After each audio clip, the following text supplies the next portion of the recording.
ఆ ₹5 వ్రతకల్పన బుక్ చూస్తే ఎక్కడ లేని కోపం వస్తది. ఏరా నాకు అర్థం కాదు, ఎన్ని సంవత్సరాల నుంచి నా పూజలు చేస్తున్నారు, ఒక్కడికి నా కథ గుర్తుండదేట్రా యాదవ్ వల్లారా. ఓ నా బుక్ లో చూసిన దాన్నైనా తిన్నంగా చదువుతారా అంటే అది ఉండదు. ఏదో బాగా అటర్ ఫ్లాప్ అయిపోయిన తెలుగు సినిమాకి రివ్యూ చెప్పినట్టు చదువుతారు ఒక్కొక్కడును. ఇంకా తర్వాత 9 రాత్రుల పాటు నాకు ఎన్ని సినిమాలు చూపించాలో అన్ని సినిమాలు చూపిస్తారా.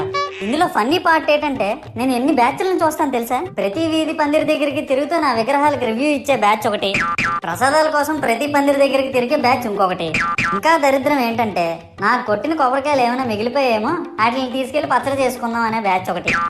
ఇవన్నీ చూస్తూ 9 రాత్రులు గడిపాక సరేలే సాయంత్రం అనిపిస్తారులే అని కాలు మీద కాలు వేసుకొని కూర్చుంటే అప్పుడు మొదలవుతాదిరా నా నిమజ్జనం వ్యాన్ ముందు 90 వేసి నాగిని డాన్స్ చేస్తారు.